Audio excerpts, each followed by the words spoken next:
Hey, everybody, welcome. I'm Brian Hopkins, the Chief Operations Officer at Distribution Strategy Group, and I'm really excited to have you on this for this panel today.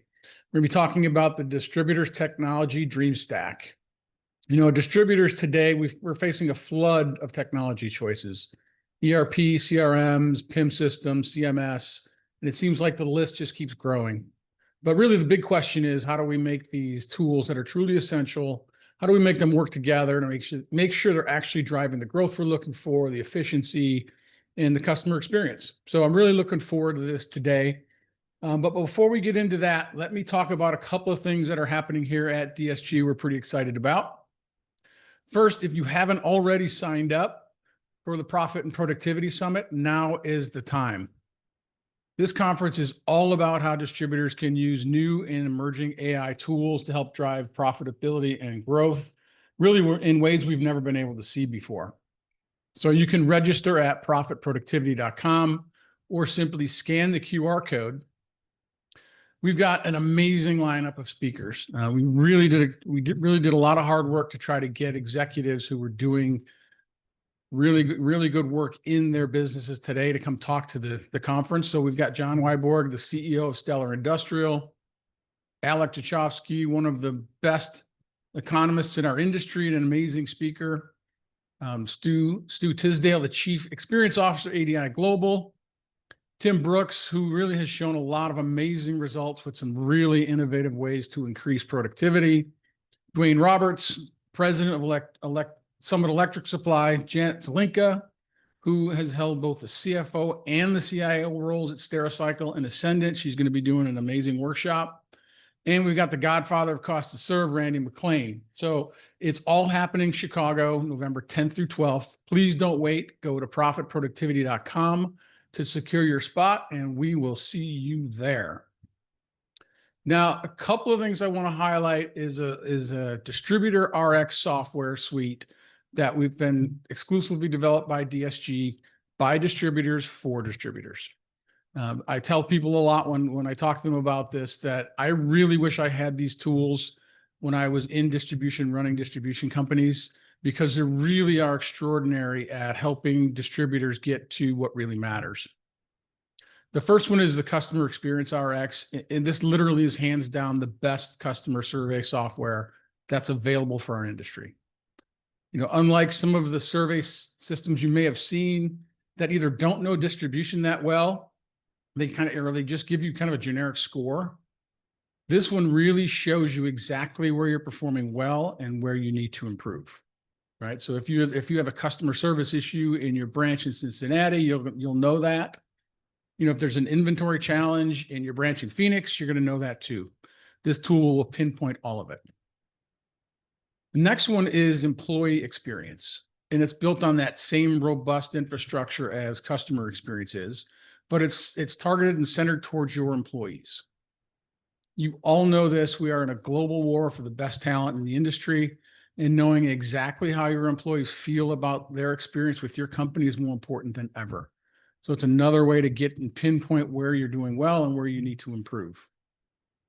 And then lastly is Demand RX. And this really helps you estimate sales potential by product line, by account.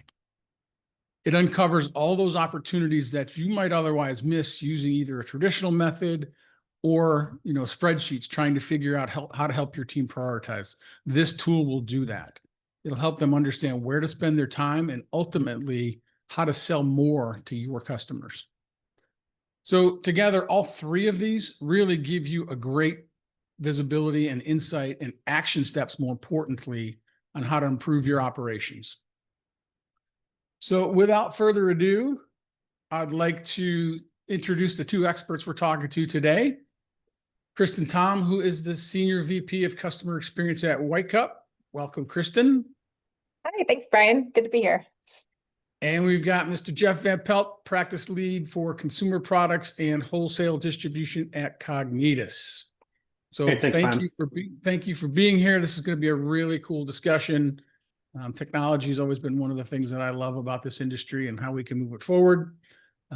So before we get started, why don't each of you share a little bit about your bio and your background and what your companies do. So with Kristen, you show up first in my screen, so we'll start with you. Sure. Thanks, Brian. Again, happy to be here. Thanks so much for having me. As you said, I'm our Senior Vice President of Customer Experience. At White Cup, we build CRM and BI tools that are purpose-built for distributors, making it easy for customer-facing teams to prioritize outreach and collaborate to increase revenue. CRM in our mind is always better with business intelligence built right in. So we transform raw data from your ERP into a clear picture of your customers, your sales, your operations, and your opportunities. Powered by AI features and partnered with best-in-class automation, we're continuing to drive distributor adoption of technology solutions to distributor business challenges. Awesome. Thank you, Kristen, one of our favorites in White Cup. Appreciate that. Jeff? And lots of energy too. I like that, Kristen. Maybe too Yes. much. I'll cut back on the coffee. I promise if you see me sipping, it's water, not coffee. So no Fair more enough, fair caffeine. enough. Yeah, thanks, Brian. So my name's Jeff Van Pelt. I'm the practice lead for consumer industries at Cognitus, which includes wholesale distribution. A little bit about Cognitus. We are a global systems integrator. We focus primarily on SAP, but we also have practices around pricing and using tools like PriceFX, omni-channel ordering through partners like Data Extreme. But we really have a focus on several industries, and wholesale distribution is one of those. So looking forward to sharing some of our observations. I work with wholesale distributors on a daily basis, and happy to share what we're finding out in the marketplace. Awesome. Sounds good. So let's start at the beginning. So before we get into kind of the tools and the systems, let's talk about some of the foundational things that are necessary. So, you know, when you two think about distributors and they're thinking about how to build kind of the most modern tech stack, what are some of the most important questions that they should be asking before they take a look at new systems? I'll go first on that. Yeah. You know, fundamentally, it's really important to get a solid platform in place, whether that's an ERP or a CRM, because everything else from a business process standpoint is going to flow off of that. So what an ERP platform can provide is, you know, the back office functions like finance, but also bring into one system your supply chain, your procurement, your order to cash. And it really, you know, first of all, from a distributor's IT standpoint, helps simplify the landscape. You know, today I see a lot of heroics by, you know, integrations, you know, almost creating this Frankenstein like landscape. So distributors are really looking to simplify, and by all means, keeping the things and the applications that they believe provide competitive advantage. But I think fundamentally, and I think Kristen will agree, whether it's CRM or ERP, you know, to have those tools in place that they can then build upon with their unique differentiators. So kind of self-serving being an SAP guy, but fundamentally the platform's the key to get started. And we'll talk about data later, but data is obviously an important part as well. Yeah. No doubt. I definitely agree with that. It's that foundational piece, right? I always kind of picture it like a pyramid, and your foundational piece there, those core structures that are critical to business operations. So of course, ERP's got to be right up there. It's CRM in my world, right? But you know, they've got to work together with those two, and you have to have that solid foundation. That I think it's a good way to look at it, and it can also be an overwhelming way for folks to look at it when you have an ERP solution today that maybe you're feeling a little bit stymied by, or a CRM solution you're feeling a little bit stymied at, you know, whatever that foundational piece is that you're looking at. If you're kind of stuck in a legacy situation and that cost to change is pretty high, that can be a hard hurdle to get your mind across. So you should absolutely be thinking about it when you're thinking about your Dreamstack. You have to have that strong foundation. And I think today, in today's world, a big piece of that is how good is that foundational piece at interacting with your other systems. You know, integrations, as Jeff mentioned, things like that are absolutely key in today's world. But I think there's some pieces that folks can do if you are feeling really overwhelmed. And I think maybe we'll get to this later too, Brian, but if you're feeling overwhelmed by that big leap of how do I overcome this legacy system that I've got in front of me, I think there's different ways to go about this to be making good strides in the right direction. But I 1000% agree with what Jeff said. You have to be thinking about that structural foundation first. Even if you can't change it today, you need to be thinking about and planning what is that foundation that you want going forward. So totally understand the realities of business today don't always mean you can flip a switch and switch your Yeah, no system out doubt. tomorrow, but yeah, it needs to be a consideration.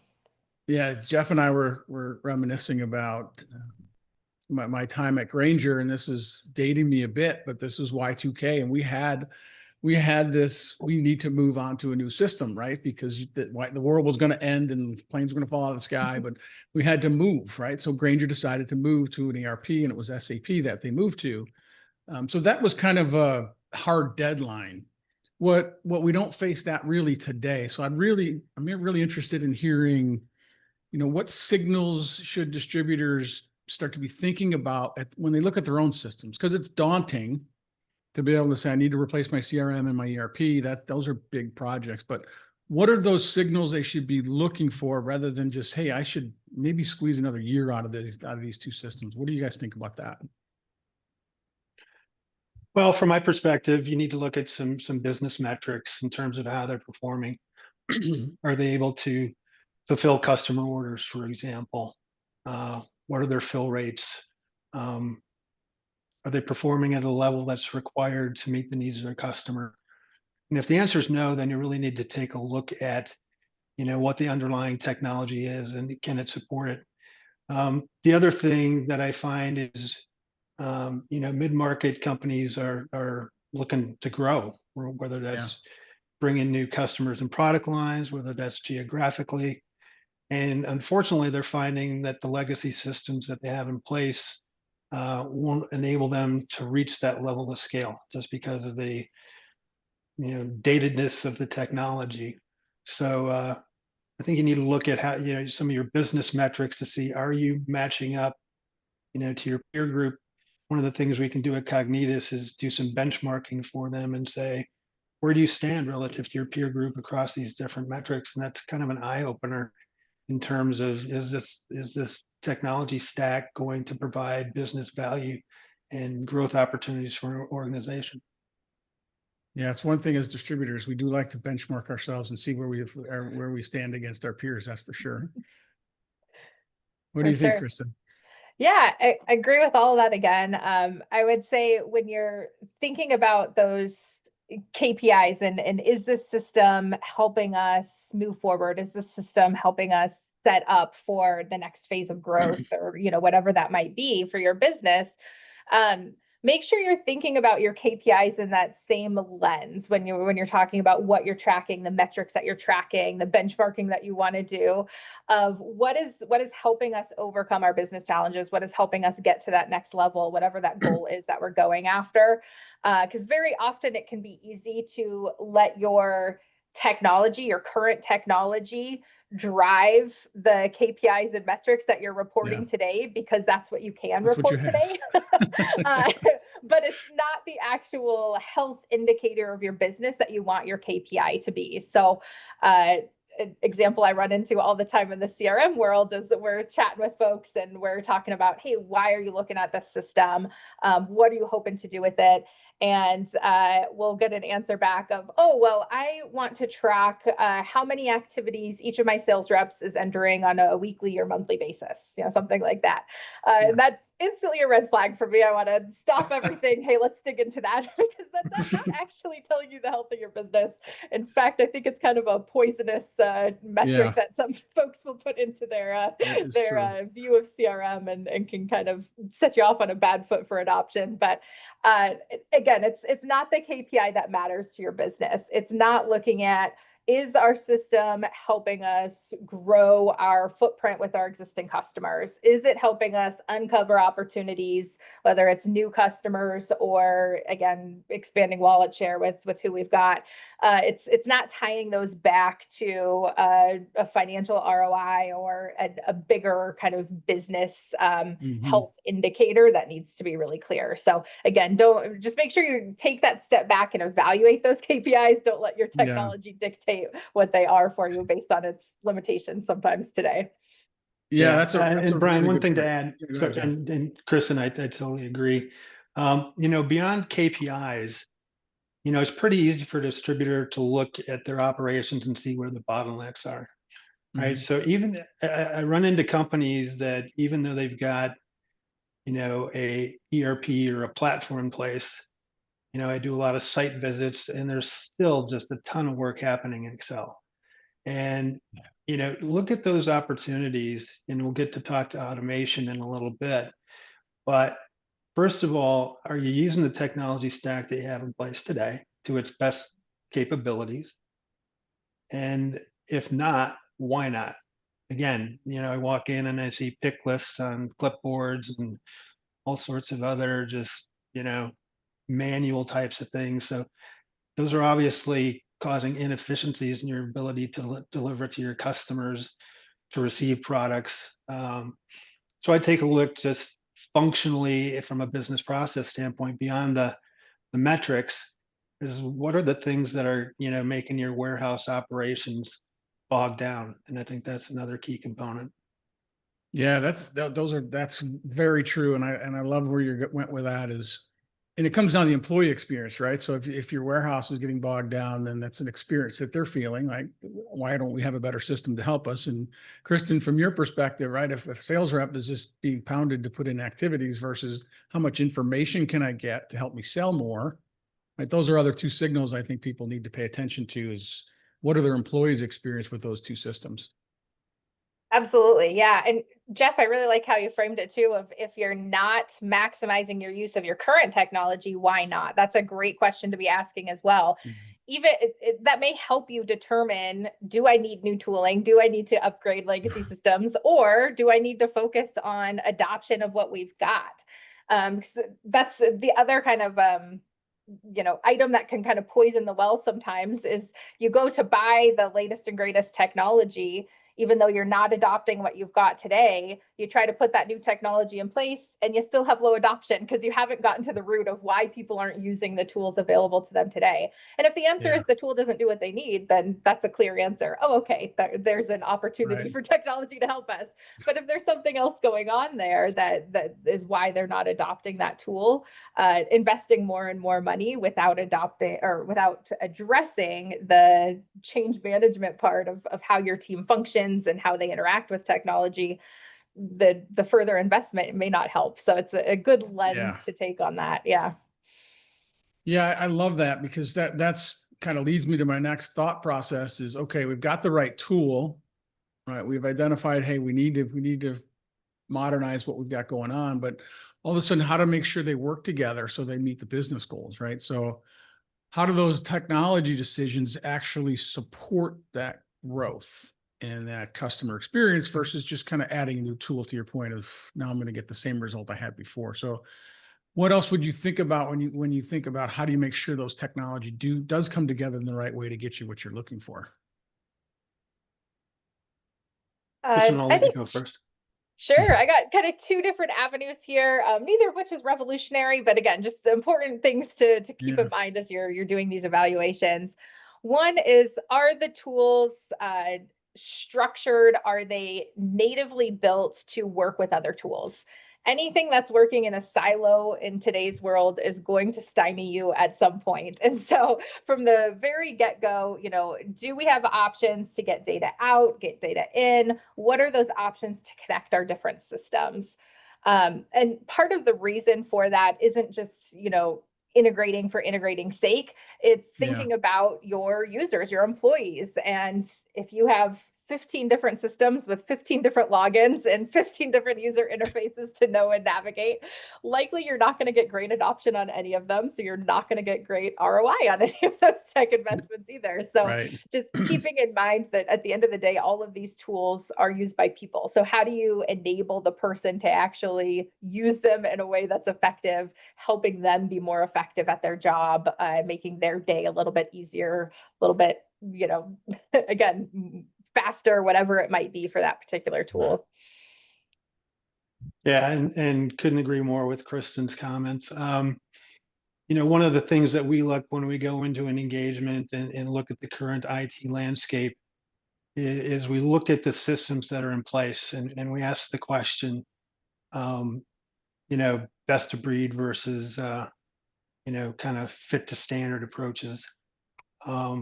One of the things we ask is what business value is driving, are these other applications driving, and how does it meet with the business strategy that your organization's trying to achieve? And a lot of times, in legacy environments, the I'll call them bolt-ons or interfaces or integrations, they've been there for a long time and people really haven't evaluated the business value that they're delivering to customers. The other thing we look at, and we certainly want to appreciate and acknowledge, that certain applications are providing business advantage for certain distributors, and we certainly don't want to disrupt that. But at the same time, we really want to have them take a hard look at their landscape and see which, applications can be served by a good enough, not perfect ERP. And really the purpose of that is, these integrations cost money to maintain and upgrade. So, in addition to bringing ROI and value into our, kind of road mapping discussions with our customers, we're looking to reduce technical debt and we're looking to provide value across business functions. So, again, sometimes that's a hard sell because these systems there's people in organizations that have an affinity towards certain things. So Change is hard. change is hard, but that's in my experience, and we'll talk about this a little later, but as you're going through these, transformations, you have to bring the user community and stakeholders along so they get the so what about why you're doing different things and why you're taking their bowl of cereal away. Yeah. Who moved my cheese, right? That's the old one. Yeah, that's an oldie but a goodie. Yeah. So the way you said integration sounds really simple, right? You just integrate with this tool, that tool. So you guys have seen a lot of these. What advice would you give distributors who are listening now and who will listen to the recording? What are the pitfalls and how do you step aside so they can avoid them? Sure. Go ahead, Kristen. Jeff. Nope. Okay, I'll hop in first. I'm sure we both have a lot of experience in this realm, yes. right? Integration is key for everything that we do. So one of the pitfalls that I currently see a lot is, I kind of mentioned it earlier, it's sort of integration for integration's sake. Thinking that we need everything everywhere for everyone. That actually often will kind of backfire on us in a couple ways. One is data overload. It becomes too much data where it's no longer usable to the person that needs to access, this particular piece because they've also got this, and this in front of them that they don't necessarily need. The second is a kind of fixation on things like bidirectional syncing, that we need all of our data bidirectionally synced between these 4 different systems and that type of thing. I am all about getting data to the right person, making sure data is visible, but you really want to map out that data flow. Where for a certain piece of data is the source of truth. There should be a system that's sort of the one source of truth for that particular data. So if we talk about ERP world, your orders, your quotes, things like that, your ERP should be your source of truth for that stuff. And then think about not just that, but where do you need visibility and where do you actually need somebody else to be able to change something versus visibility, reporting, insights. So I think we sometimes tie ourselves into knots a little bit on just jumping to an end state where everything is flowing both directions, and we think that that is going to solve all of our Utopia. problems. And really it doesn't, because we haven't thought through Yeah. just, okay, where's the source of truth? And then where is it along the path? Do certain people need visibility, access, things like that? Using that sort of idea of sort of a river, we're starting at the top of the mountain with our snow melt, and then it's going down the hill, Great down the analogy. mountain with our different tributaries. Where does that data need to go? But it doesn't always need to go back upstream for edits and fair. things like that. So just being cognizant that sometimes, again, integration and visibility is super key. I am not downplaying that, but you don't always need to push back the other direction. Being really intentional on that piece. Yeah, Brian, from an integration standpoint, APIs have always been our friend, but there's, some hidden perils with that and relying on that. I liked what Kirsten said about data.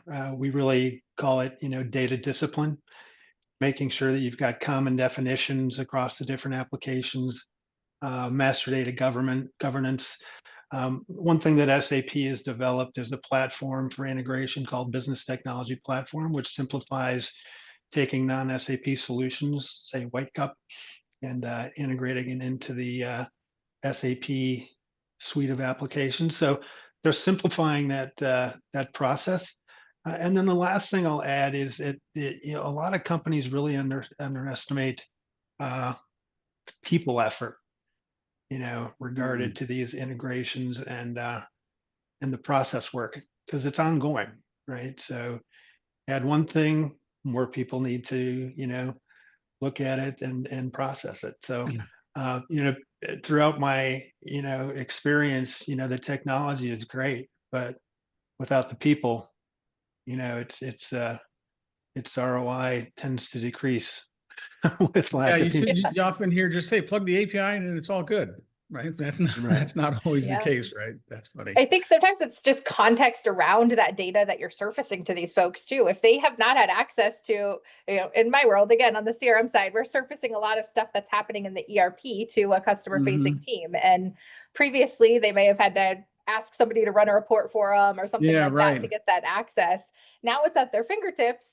But without the proper context of what that data means, how they should use it, how it's impacting their customer, how it should impact their conversation with their customer, that without that context piece and helping the person use the technology and the data, to your point, Jeff, it's just going to fall flat, or just kind of create a tangled ball and a big mess at the end of it, that gets harder and harder to use, as opposed to what we're trying to do, which is, detangling all of that, making that easier.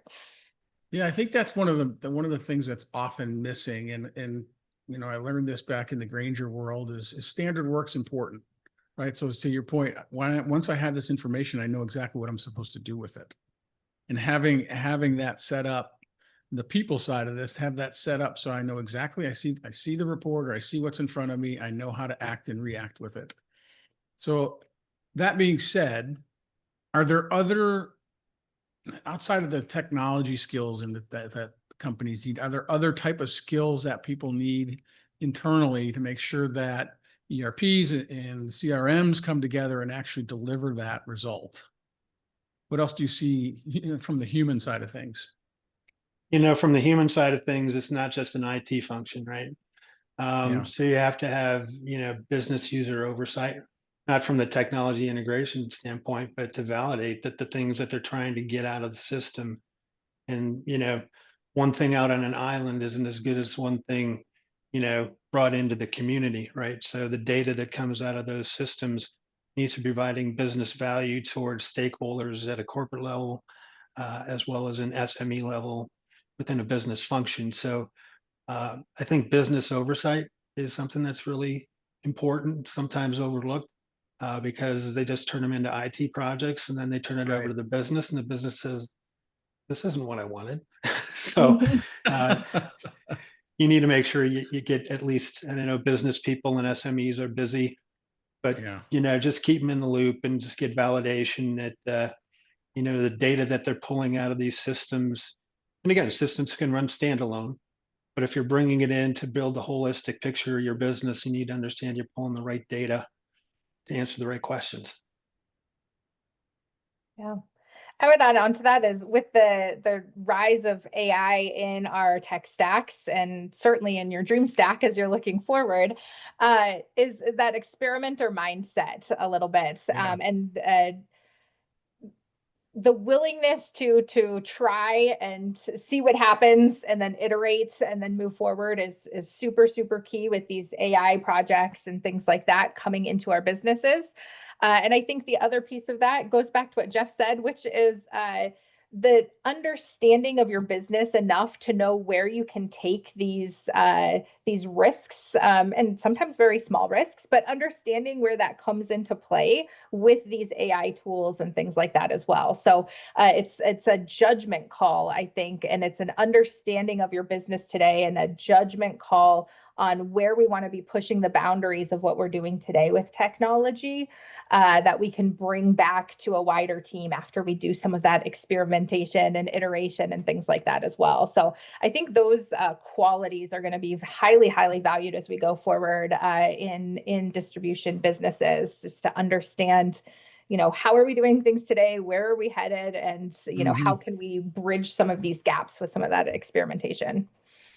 Yeah, that's hugely helpful, and that's one of the things that one of my questions for you two, because you've done this before, is when you have let's call it a non-technical leader, it's maybe a CEO, CFO, not necessarily the technical side. That how do you help those distributors kind of understand what you just described, so those pieces of technology that they want to put in don't stall or they don't get the results? So how do you as a White Cup and how do you as Cognitus kind of coach those executive teams about what to look for and how to react in their business? On So our side, go oh, ahead. sorry, go ahead, Jeff. I've been jumping in. You go ahead. No, so just to better understand the question, Brian, when you say the technology stall, how are you referring to that?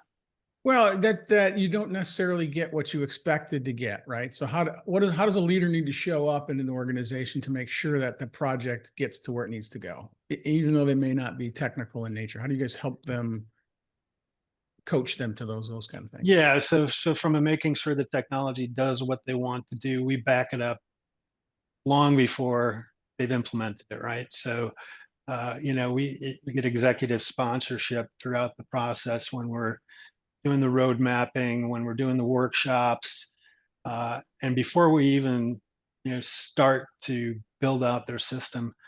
We're doing things in front of the project to make sure that we minimize those disappointments, that the technology is not doing what we expect it to do, because that looks bad on us. It looks bad on our technology provider. So we do everything in our power to mitigate those things up front and make sure that they're aware of, there's the art of the possible, but there's the art of reality, right? So what are these things going to do to drive your business? And we really look towards what those business drivers are as we put out that roadmap, because what we want to do, a system like SAP can do everything, right? But you can't bite it off in one chunk. That's proven to be perilous. So we look and work with the business leaders to say, what are the key business drivers? What's going to provide the most IRI or ROI? What is going to be the low-hanging fruit, provide business value to users? And that's where we start. So we try to really mitigate those didn't do what I want to up front. Yeah, I think on our side at White Cup, part of it is having kind of tailor-built solutions where we understand a distributor's business, so we're serving solutions that are built for their business already that can help with some of the initial kind of learning curve with some of these new technologies and things like that. AI tooling is a great example, right?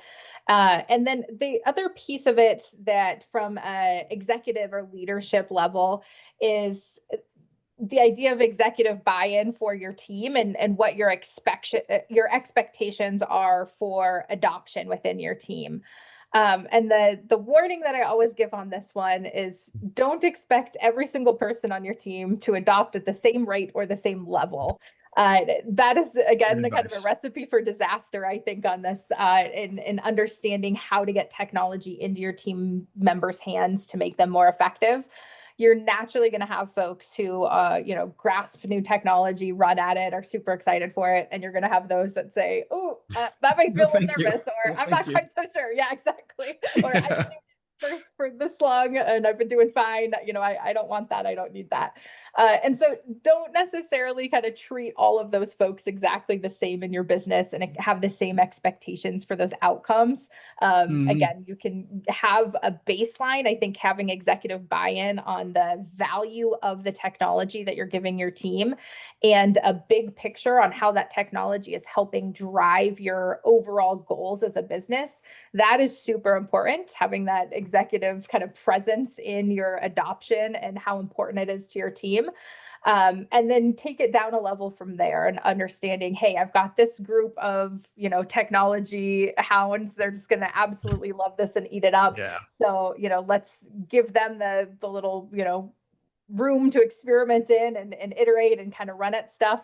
And these other folks, hey, let's make sure that they're using some core pieces that are helping them out, but let's not expect them to run at the same pace. I don't think that's fair. And I think it kind of will tie you up a little bit and get you overly concerned on adoption stuff sometimes, rather than making sure that you're addressing these different temperaments and different proclivities. Yeah, that change management, that's a really good advice on that, because you do have those people, and sometimes it's nice to bring those people in when you're building it, those naysayers, right? Just to Yes. jump Put the onto holes that, in. Brian. Yeah. So I totally agree with Kristen's comment about executive sponsorship. So when it's successful, it's a top-down led initiative. But the other Yeah. thing, that we tend to do when we're, getting an organization ready for new ERP is, so SAP comes with industry best practices, so do other platforms. But we ask the question, we take them through the best practices, and then we ask, well, why won't this work for you? And the reason we do that is to minimize some of those customizations and those types of things. But I think the key that Kristen mentioned is, it's not just only the IT folks, and I mentioned it before, you need to bring the business users along throughout the process, not through every step, but to just get them familiarized with what you're doing, why you're doing it. And then it's the so what? How is it going to help me do my job better? And those are kind of the key things to mitigate some of those disappointments post implementation. Yeah, people matter, right? It's kind of the lesson there. So that's great advice. So let's transition a little bit, because we talked about data earlier, and Kristen, you had a good example of not everything needs to be back and forth. But it's really the foundation of all of it, right? Whether we have our ERP or the CRM, we've got to have that data flowing across those. So how do you, what's the best way, I should say, to create that accuracy in the data, so that when the people do get the results of the systems, they can rely on the data that they're seeing? Yeah, I guess I'll kick this one off. So first of all, it has to be a business function within the organization. If there has to be a data steward, right? And a lot of companies I see are doing that when they make a transition, whether it's to a new ERP or another application. But there's somebody that's got to be responsible for ensuring that consistency and quality of the data. Additionally, there are tools from SAP and other companies around master data governance that can help, when you're going through your data, you can run it through and it'll pick out the outliers to ensure quality. So it's not just a manual effort anymore of mapping tables. There's tools that yeah, I see the look on your face. But there are tools to help, automate that to really speed up the process. So I say, ownership as a function, data governance, data stewardship, and then utilizing tools that are going to, exponentially speed the way with which you can, clean that data and get it production ready. Yeah, love that answer, Jeff. Using tools to help you with this big problem. Absolutely, couldn't agree more. So yeah, like I said, identifying outliers, identifying the incompleteness of data, tools to help you surface that so you can take care of it. And then automation around some of that as well. When you're relying on your team to input data at any point, is there a check that happens to make sure that, yep, we've got a completeness of data that's going to allow us to flow to the next step? And if not, it's getting sent back to the person or the team, whatever it is that needs to help us fill that in.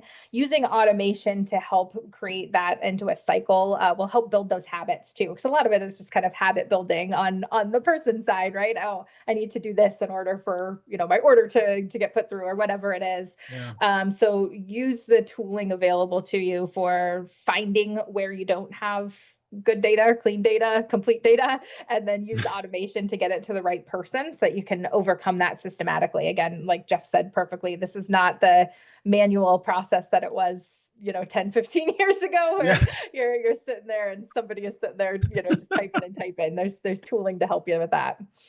Yeah, I cringe because I had a data team at Grainger and it was just that. But the interesting thing is that every distributor that we've talked to over the last couple of years, especially when we're talking about AI and new tools, is they all think that their data is bad. Mm-hmm. There's not one that raises their hand and says ours is pristine and perfect. But I love the idea of keeping that governance into one person and assigning that role. I think that's really important. And then the other one to me is locking down who can change what. Right. So often we allow people to change things for ease, right? We want to make sure it's easy for the people on the front lines to do the work, get things changed and not bottleneck at the corporate level. But everybody changing data leads to kind of where we're at today. Yeah, 100%. Mm-hmm.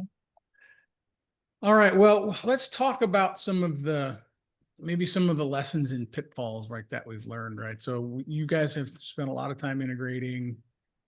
What have been the biggest missteps you've seen? Whether it's planning, whether it's integration, whether it's adoption, what are some of the things that people on the call can kind of look out for in their own companies?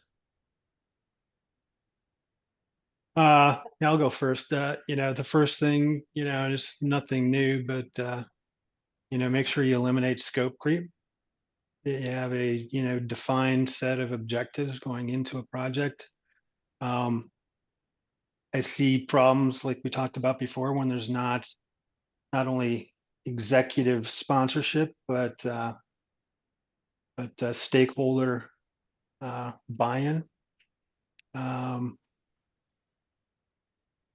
Those are some of the top ones that I would bring up.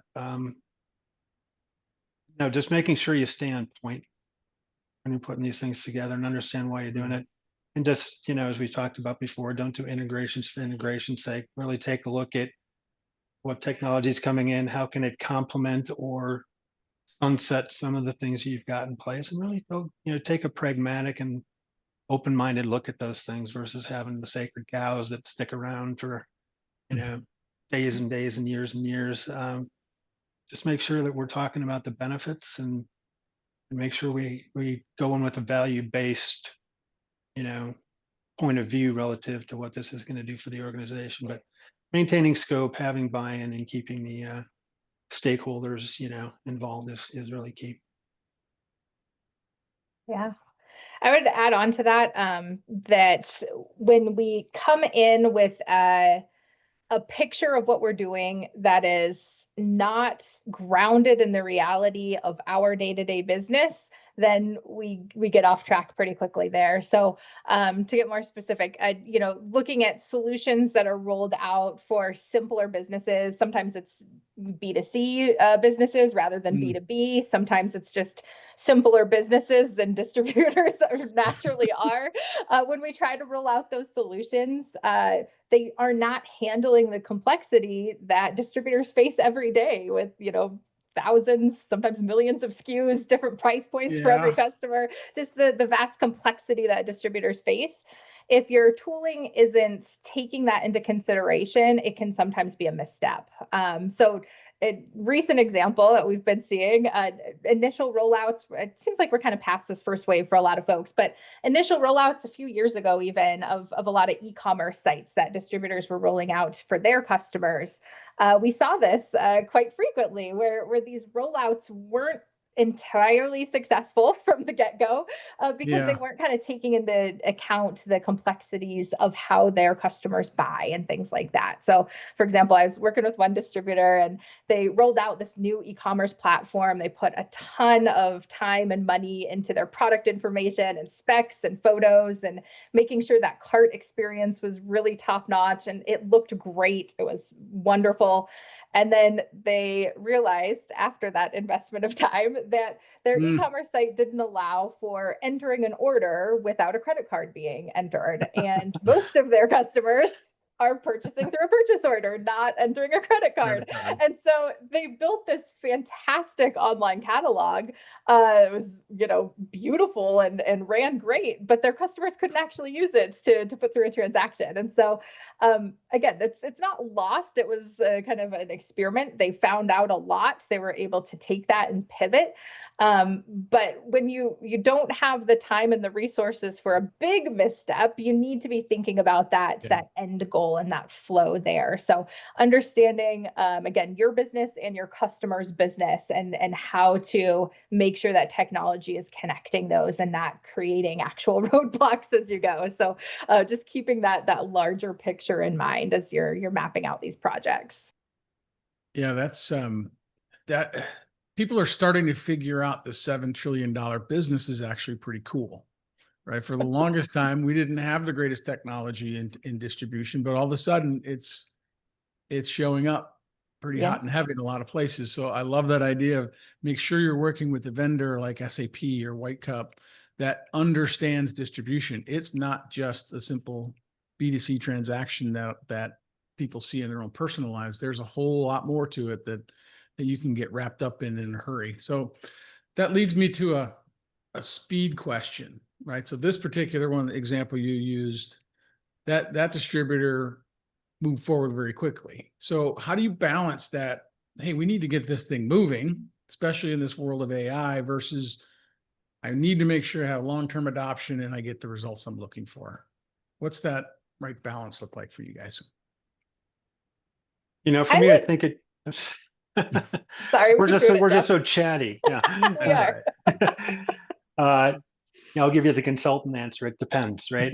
No, from if you've got a platform in place, I think you're in a better position to strive for speed in the example that Kristen gave, particularly because your competitors are moving at a fast pace and speed and things like e-commerce and other areas.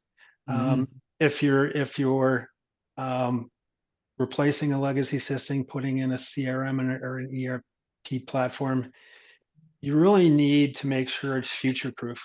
The biggest failures I've seen is when we try to rush, an ER implementation and squeeze it into a time frame because of some fictitious deadline. We need to make sure that, we're dotting all the I's and crossing all the T's, running the tests, getting user acceptance. So platform proof build for the future. Other things that sit on top of the platform, move as fast as you can without hurting yourself.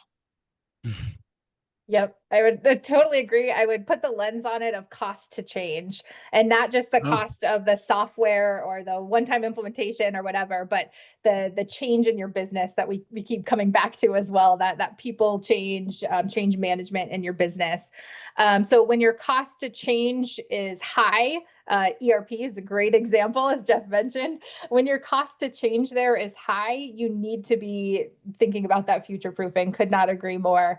And when your cost to change is pretty low, it's a single purpose tool or it's used by a subset of a business for one particular thing, your cost to change is pretty low there.